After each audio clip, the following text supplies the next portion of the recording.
नमस्कार साथियों, readers classes के यूट्यूब चैनल पे आपका एक बार फिर स्वागत है। साथियों, अपनी बात हो रही थी भूगोल विषय के अंतर्गत फिजिकल ज्योग्राफी की अपन बात कर रहे थे। शुरू में अपन ने बात की ब्रह्मांड पृथ्वी की उत्पत्ति और अपन ने देखा कि कितना उसका परिधि व्यास है, और फिर अपन ने देखा पृथ्वी की गतियाँ और उसका आकार आकृति। ये बात हो गई थी लास्ट कक्षा में। अब अपन आगे बात करेंगे जो अपन ने शुरुआत कर दी थी अक्षांश और देशांतर की। अक्षांश और देशांतर में अपन ने ये पढ़ लिया था कि एक दो तरह की काल्पनिक रेखाएं होती हैं जो स्थिति निर्धारण और समय के निर्धारण में काम में आती है। अक्षांश रेखाओं में अपनी जो बात हो गई थी वो हो गई थी कि किस तरह से अक्षांश रेखाएं नॉर्थ में कितनी होती हैं, साउथ में कितनी होती हैं, टोटल कितनी होती हैं, अक्षांश वर्त कितने होते हैं, ये सारी बातें लास्ट कक्षा में अपनी हो गई थी। इसके बाद अपन आज शुरू करेंगे कि अक्षांश रेखा द्वारा और सूर्य की जो स्थिति और पृथ्वी की जो घूर्णन है उसके बीच में तीन तरह की घटनाएं होती हैं। वो घटनाएं कब कब होती हैं, तो अपन सबसे पहले बात करेंगे 21 मार्च की। अपन ने देखा था कि सूर्य क्या है, प्राथमिक स्रोत है ऊर्जा का पृथ्वी के लिए। पृथ्वी कैसी है, लगभग गुलाब के समान। अब वो प्रॉपर नाम लेना अपने को कोई न्यूटन से मतलब नहीं है, खाली एक याद रखनी है बात एग्जाम की दृष्टि से। बाकी अपन जो नाम लेंगे वो लेंगे कि अक्ष क्या है पृथ्वी का, छोटा, और कक्षा पृथ्वी की है बड़ी। तो पृथ्वी को अपन जो उपयुक्त नाम दिया था लगभग गुलाब के समान। ठीक है, ये होगी पृथ्वी। थोड़ी अगर ठीक ठाक नहीं है तो आप अपनी कॉपी में बना लेना। ठीक है, ये होगी भूमध्य रेखा।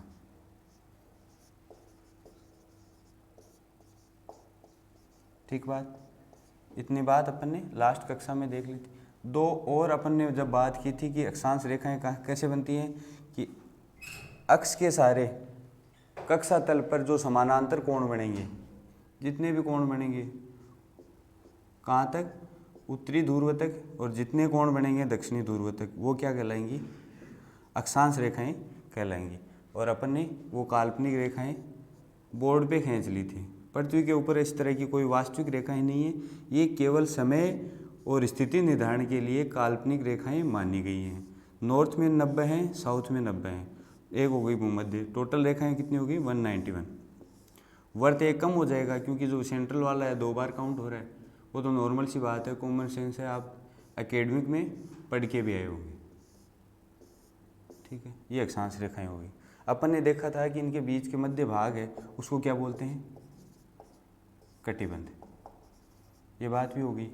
और अपन ने इसकी थोड़ी आइडिया कर लिया था कि इनके मध्य दूरी है वो 111.13 किलोमीटर। अब अपन बात कर रहे थे कि सूर्य की किरणें पृथ्वी पर ऋतुओं का निर्धारण किस तरह करती। तो ठीक है, अब अपन बात करेंगे किस टाइम की, मार्च के महीने की। कितनी तारीख, 21 मार्च। 21 मार्च को सूर्य की किरणें कहाँ पड़ेंगी, भूमध्य रेखा पर सीधी पड़ेंगी। कहाँ पड़ेंगी, भूमध्य रेखा पर। ये कौन सी रेखा है, भूमध्य रेखा। इसको विषुवत रेखा भी बोलते हैं। ठीक बात, इतनी बात अपनी हो गई थी।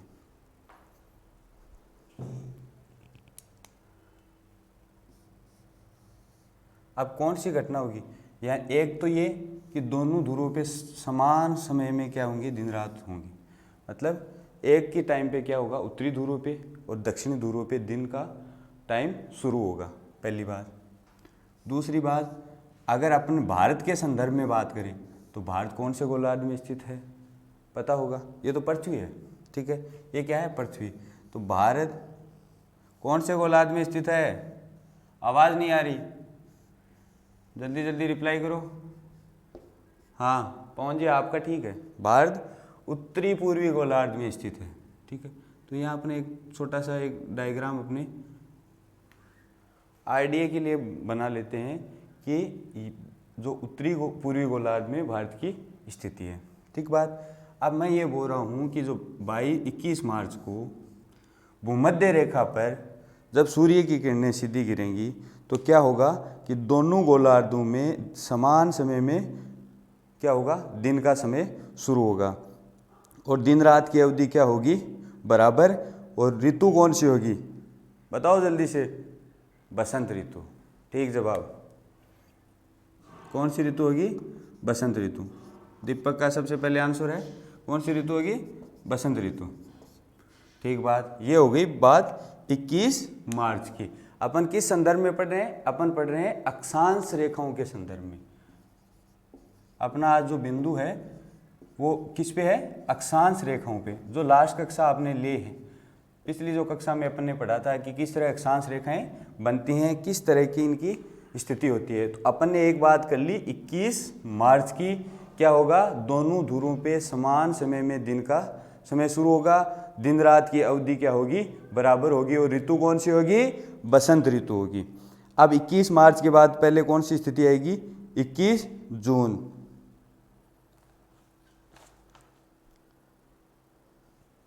ठीक है, अब फिर से ये इस डायग्राम को बना लेना अपनी कॉपी के अंदर।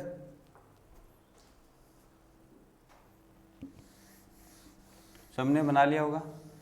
सूर्य को वहीं रखना है, ऋतु का नाम चेंज कर देना है और भूमध्य रेखा से अपन बात करेंगे अगर 21 जून की, तो सूर्य की स्थिति कहाँ पहुँच जाएगी, कहाँ पहुँचेगी, कर्क रेखा पर। ये कौन सी रेखा हो गई, कर्क रेखा, जो कौन से गोलार्ध में है, जो होगी 23.5 डिग्री उत्तरी अक्षांश पे। जो 23.5 डिग्री उत्तरी अक्षांश रेखा है वो क्या कहलाएगी, कर्क रेखा कहलाएगी। और अब है टाइम कौन सा, 21 जून, और ये है वह सूर्य की स्थिति। अब 21 जून को सूर्य की किरणें कहाँ गिरेंगी, कर्क रेखा पर सीधी चमकेंगी। ठीक है, आगे बात, ये कर्क रेखा लो साहब, सूर्य की किरणें भी सीधी गिर रही हैं। तो अब क्या स्थिति होगी, दिन रात की अवधि, यानी कि उत्तरी गोलार्ध में क्या होंगे, दिन होंगे बड़े और रातें क्या होंगी, छोटी। ठीक है, और ऋतु कौन सी होगी उत्तरी गोलार्ध में। अब अपन उत्तरी गोलार्ध में सूर्य की स्थिति पढ़ रहे हैं तो उत्तरी गोलार्ध की बात करेंगे, ऋतु कौन सी होगी, ग्रीष्म ऋतु होगी। ऋतु कौन सी होगी, ग्रीष्म ऋतु। ठीक है, ग्रीष्म ऋतु, ये बात आ गई। जब 21 मार्च को सूर्य की किरणें भूमध्य रेखा पर सीधी चमक रही थी तो दिन रात की अवधि क्या थी, बराबर थी और ऋतु कौन सी थी, बसंत। अब अपन बात कर रहे हैं 21 जून की। 21 जून को उत्तरी गोलार्ध में 23.5 डिग्री उत्तरी अक्षांश पर, जिसे अपन क्या बोलेंगे, कर्क रेखा, इसको क्या बोल सकते हैं, 23.5 डिग्री उत्तरी अक्षांश। ठीक है, सूर्य की स्थिति कहाँ है, 23.5 डिग्री उत्तरी अक्षांश, समय क्या है 21 जून और सूर्य की किरणें किस पे हैं, 23.5 डिग्री उत्तरी अक्षांश कर्क रेखा पर है। स्थिति क्या होगी कि उत्तरी गोलार्ध में दिन का टाइम क्या होगा, लंबा। ठीक है, रातें क्या होंगी, छोटी। दूसरा क्या होगा, दिन रात की अवधि का तो क्या हो गया, अंतर हो गया। दूसरा एक महत्वपूर्ण दक्षिणी गोलार्ध के संदर्भ में अपन पढ़ेंगे कि यहां एक रेखा आएगी 66.5 डिग्री दक्षिणी अक्षांश पे। तो सूर्य की किरणें 21 जून को यहां से आगे नहीं जाएंगी, ठीक है, यहां तक ही गिरेंगी। यानी कि दक्षिणी गोलार्ध में सूर्य की किरणें 66.5 डिग्री दक्षिणी अक्षांश तक ही पहुंच पाएंगी। ठीक बात, ये हो गई यहाँ तक की बात। अब फिर आगे दो बातें अपन ने पढ़ ली, 21 मार्च और 21 जून। ठीक है, इसको यहीं रहने दो। भूमध्य रेखा सेम स्थिति, कर्क रेखा, और ये 21 जून। अब बात अपन करेंगे सितंबर के महीने में। सितंबर के महीने में 23 सितंबर, कौन सा दिन होगा, 23 सितंबर का दिन। ठीक है, सूर्य की किरणें कहाँ होंगी, वहीं भूमध्य रेखा पर होंगी। क्यों? क्योंकि पृथ्वी क्या है, सूर्य के चारों ओर चक्कर लगाती है और पृथ्वी है वो अपने अक्ष पर कितनी झुकी हुई है, 23.5 डिग्री। ठीक है, तो वो क्या होगा, 23.5 डिग्री पे वापस जब घूम के आएगी पृथ्वी तो कौन सी स्थिति में होगी, भूमध्य रेखा पर सूर्य की किरणें सीधी पड़ेंगी। जब भूमध्य रेखा पर सूर्य की किरणें सीधी पड़ती हैं तो अपन ने देखा था कि दिन रात की अवधि क्या होगी, बराबर होगी और दोनों धुरों पर एक टाइम क्या होगा, सूर्य का उदय होगा। ऋतु कौन सी होगी, ये बात महत्वपूर्ण है। तो जब 23 सितंबर की बात होगी तो ऋतु होगी शरद। आपने शरद पूर्णिमा का नाम सुना होगा। तो ये लगभग सितंबर अक्टूबर के आसपास का सीजन है। स्थिति शुरू हो जाती है 23 सितंबर से। ठीक बात। इसके आगे अपन पढ़ेंगे 22 दिसंबर को। ठीक बात। तो यहाँ तक अपन सेम रखेंगे। ऋतु का परिवर्तन अपन पढ़ेंगे और दिन रात की अवधि का परिवर्तन पढ़ेंगे। अब सूर्य की स्थिति कहाँ चली गई, दक्षिण में चली गई। ठीक है, और यह है 23.5 डिग्री दक्षिणी अक्षांश, 23.5 डिग्री दक्षिणी अक्षांश। ठीक है, समझ गए। 23.5 डिग्री दक्षिणी अक्षांश। सूर्य की स्थिति कहाँ है, दक्षिण में। कहाँ पे, मकर रेखा। इसको क्या बोलते हैं, मकर रेखा भी बोलते हैं। ठीक है, यहां से मकर रेखा।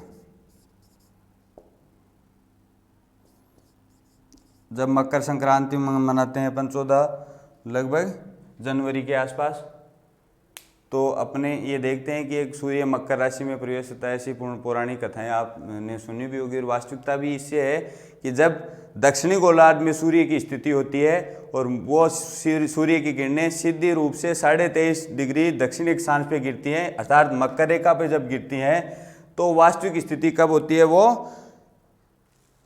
होती है 22 दिसंबर को। तो यहाँ लिख लेते हैं अपन 22 दिसंबर। ठीक है, मकर रेखा पर। ऋतु कौन सी होगी, शीत ऋतु। ऋतु कौन सी होगी, शीत ऋतु।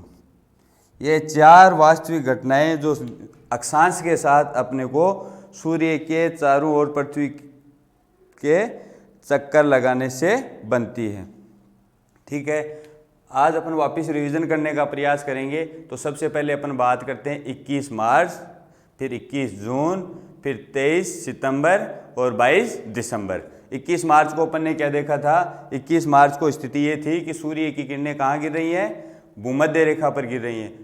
दोनों धुरों पे समान टाइम में क्या हो रहा है, दिन का उदय हो रहा है और दिन रात की अवधि क्या है, बराबर। वही सेम स्थिति कहाँ होगी, 23 सितंबर को होगी, जब खाली ऋतुओं का नाम चेंज हो जाएगा। सितंबर में ऋतु हो जाएगी शरद और मार्च में ऋतु रहेगी बसंत। अब ग्रीष्म ऋतु में सूर्य कर्क रेखा पे चला जाएगा और दूसरी जो शीत ऋतु में है वो सूर्य 22 दिसंबर को दक्षिणी गोलार्ध में क्या होगा, सूर्य की किरणें होंगी। और उत्तरी गोलार्ध के संदर्भ में पढ़ रहे हैं अपन। क्यों? क्योंकि भारत की स्थिति अपन ने देखी थी कि भारत उत्तरी पूर्वी गोलार्ध में है।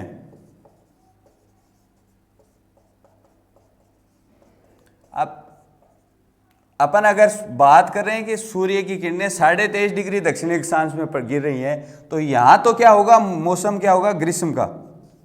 जो अपन अपने यहाँ का कहा था 21 जून को था, वो वाली स्थिति होगी 22 दिसंबर को दक्षिणी गोलार्ध में। लेकिन अपन स्थिति पढ़ रहे हैं भारत के संदर्भ में, और भारत कहाँ है, पृथ्वी के उत्तरी पूर्वी गोलार्ध में है। और उत्तरी पूर्वी गोलार्ध में जब स्थिति है तो अपन पढ़ेंगे कि जब 22 दिसंबर को सूर्य की किरणें मकर रेखा पर गिरती हैं तो भारत में ऋतु कौन सी होगी, शीत ऋतु। ठीक है, आज की कक्षा में इतना ही। और इस क्लास को और इस चैनल को ज़्यादा से ज़्यादा लाइक, शेयर एंड सब्सक्राइब करना है। क्यों?